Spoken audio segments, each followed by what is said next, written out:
Camera ముందుకు రావటం.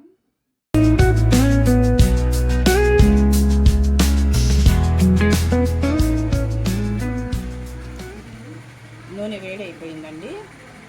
ఉల్లిపాయ వేసుకుందాం.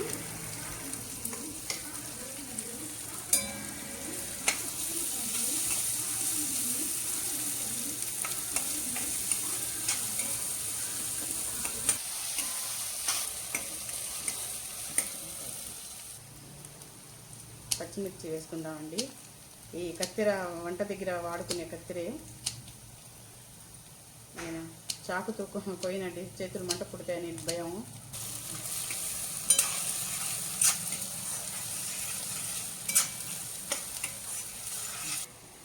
ఉల్లిపాయ వేగిందండి. కొంచెం అల్లం వెల్లుల్లి పేస్ట్ వేసుకుందాం.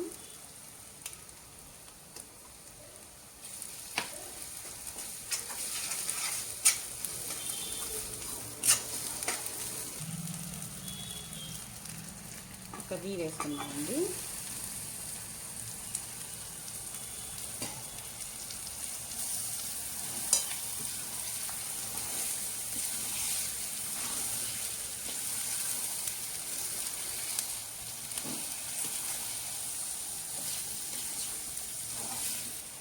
కొంచెం ఉప్పును పసుపు అండి. ఇది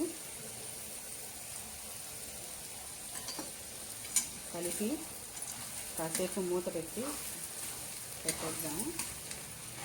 కుక్కర్లో వేసి ఉడకకూడదండి, నల్లగా వస్తుంది కూర.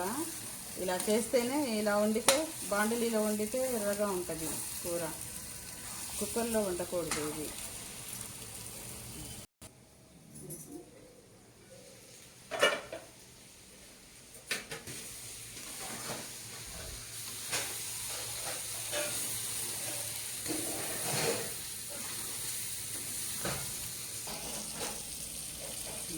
ఇప్పుడు నీళ్ళు వదులుకుందామండి కూరలో.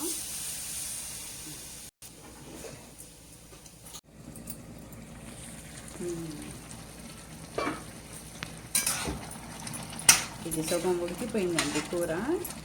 ఇప్పుడు దీంట్లో ఇది కొబ్బరి, జీలకర్ర, కాజు అండి పేస్ట్ చేసింది. ఇది పేస్ట్ అన్నమాట.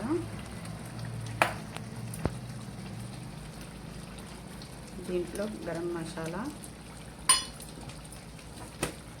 కారం కూడా ఇద్దామండి. 3 స్పూన్ సరిపోతుందండి కారం. కలుపుకుందాం.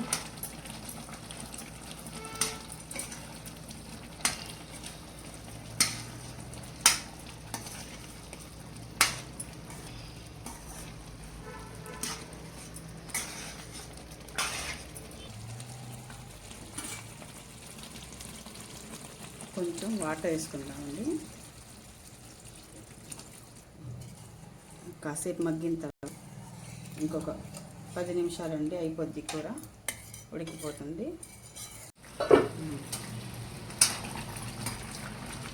కూర ఉడికిపోయిందండి. ఫైనల్గా కొత్తిమీర వేసుకుందాం.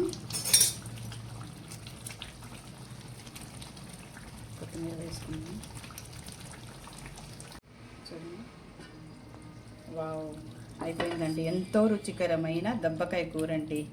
చూడండి, పర్ఫెక్ట్ అన్నమాట. పర్ఫెక్ట్గా వచ్చింది చూడండి కూర. టేస్టీ టేస్టీ దబ్బకాయ కూర.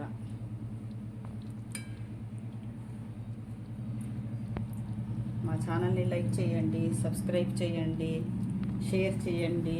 నచ్చితే నచ్చినా నచ్చకపోయినా కామెంట్ చేయండి. ఏమైనా తప్పులు ఉంటే మేము ఎలా చేయాలో చెప్పండి కామెంట్ చేసి.